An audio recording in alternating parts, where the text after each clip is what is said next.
Every digital writing guru will say you can make $10,000 a month by writing online. But there are a few things they won't tell you because it would make it harder for them to sell courses.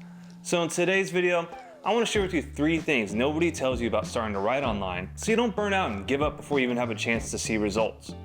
See, I started my creator journey in late 2023 by writing on X and Medium.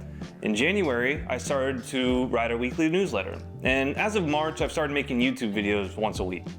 I haven't missed a single day of posting or writing online in 10 months, and I've realized a few things along the way. And the first thing I want to share with you that nobody tells you is survivor bias fools us all. See, survivor bias makes us think everyone's succeeding except for you. You only see success on the internet because that's all the success will show you. Every creator with something to sell is incentivized to show you the best testimonials and success stories possible. Testimonials skyrocket the sale of their courses, and they seem more relatable to you and make it appear achievable, which, to be clear, it is achievable. But what you don't realize is that behind every outlier success are 1,000 people who fail. The problem is you can't see those failures because the algorithm and a sales landing page just don't show you them. Survivor bias is a very interesting thing because it's all about incentives. So algorithms are incentivized to show you popular content. So by definition, if content fails, if it's not interesting enough to people, then you'll never see it. So this means by definition, when you see something in an algorithm, it's only the successful content, right? If it's not successful, it's very unlikely that you won't see it, and therefore everything you see is a representation of success. See, in your head, you get in this weird thing where you start thinking that everybody's successful. Everybody out there is doing so great. Their tweet's popping off. Why is it mine? Oh, that video's doing great. Why is it mine? And it's just this weird cognitive bias where we can't understand that behind all that success is just a battlefield of failures. It's just a sea of bodies of creators who did not make it. There are so many tweets that you've never seen just because they didn't do good. If 1,000 people sign up for Twitter and start posting every single day, and one of them gets to 6,000, the other 999 barely gets like 100 followers, whatever, they're an outlier. That's just what they are. They just don't see it that way, and you don't see it that way. It just looks normal, like, whoa, what a success story, how do I do that? It's not normal. Like, you just gotta understand that, it's not normal. It's a cognitive bias going on in your head. And even worse, you don't know how much experience or money other people are bringing to the table when they start. Because the dirty secret is people can, and they should if they can afford it, pay to gain access to coaching, masterminds, and private communities to jumpstart their success stories.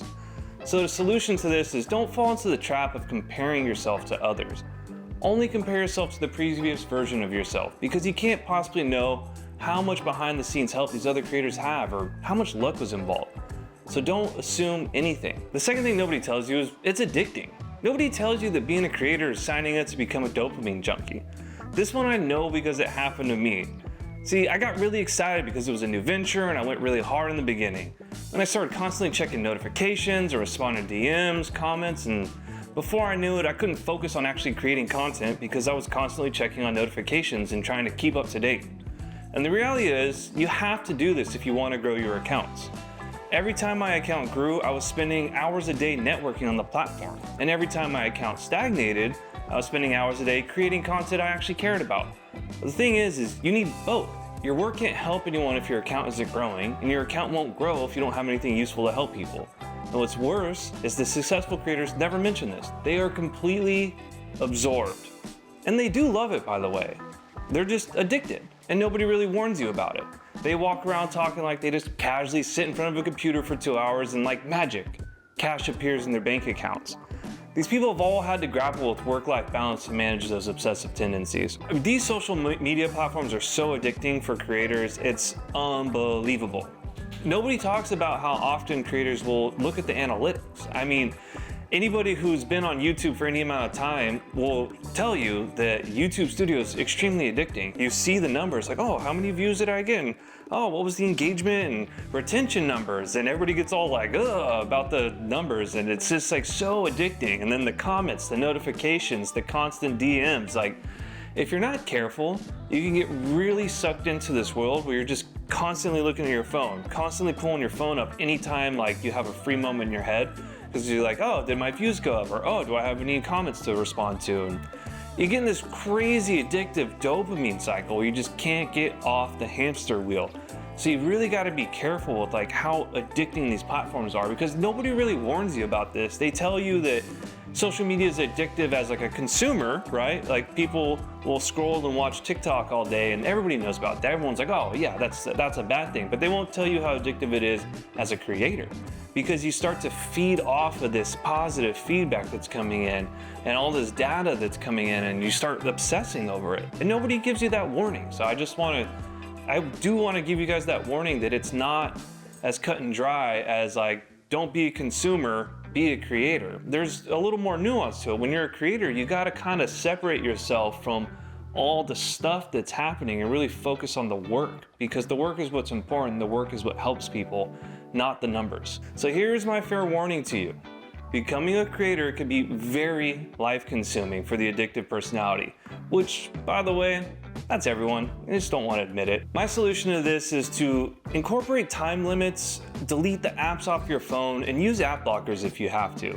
Remember, you are a creator now, not a consumer. You have to carve time out for networking on the platform, so once that time is up, you have to stop checking for updates. There will always be a notification coming. But if you get stuck on the dopamine hamster wheel, you'll end up getting sucked into the endless search for more.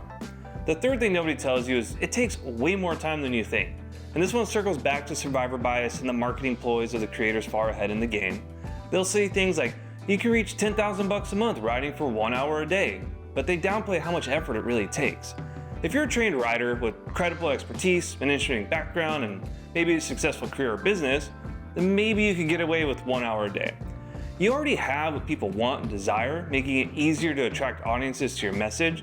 But if you're new to writing online and creating social media content, you can't expect to spend an hour a day.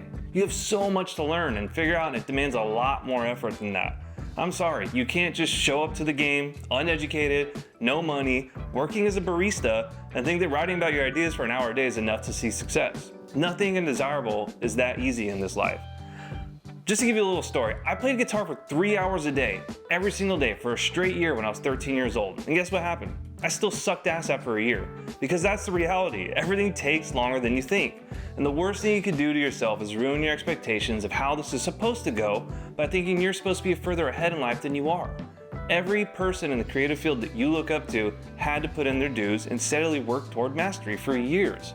Overnight success is a myth. There are always years of inner and outer work beforehand that you don't get to see. I can't stress this enough. I mean, it takes so long to see success, and success is going to be different depending on what your goals are. Some people get into content creation because they want to be making 10,000 bucks a month or whatever their weird arbitrary financial goal is, right? Some people are really desperate to get out of their day jobs to create a life of freedom, the digital nomad, where they can just work from a beach and write all day to make money. But not everybody's like that. Like, for instance, I'm not like that. Like, I would like to get out of my job. I would like to do this full time, but that's not really why I'm doing it. I'm doing it because I'm exploring my curiosity, and I've always wanted to do creative things for a living. And that means playing music, making videos, writing about my ideas, and helping other people write about their ideas possibly. So, but to see that success, no matter what your goal is going to take a lot longer than you think.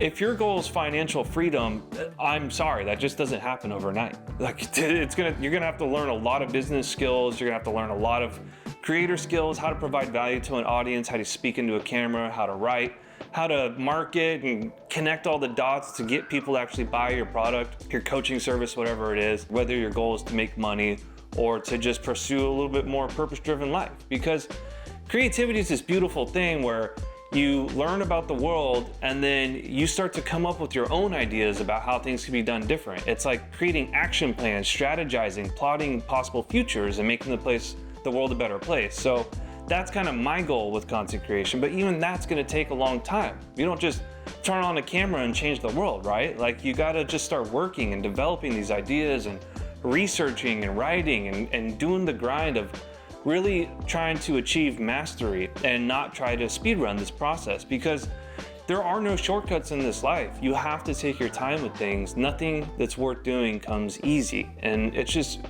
very important to keep this in mind. So the solution is, the best day to start was 5 years ago. The second best day to start is today. So start small, build the daily habit. Work your way up to longer practice and work blocks. Study relentlessly and constantly try to elevate your knowledge and skills. Experiment and fail fast. Every success and failure is nothing more than a data point. It's like the old saying, the time is going to pass anyway. Would you rather have made progress towards your goals or sit on the sidelines waiting for a miracle? If you keep these dirty secrets in mind throughout your journey, you may be able to avoid the inevitable burnout that destroys the hopes and dreams of so many creators. Seriously, I can't tell you how many people I've seen rise and fall in this limited time frame that I've been creating content. It's the unrealistic expectations that cripple their hopes and dreams. I don't want you to fall into that same trap. So start small, work your way up, forget about everyone else, and focus on what's important to you. That's it for today. Take care.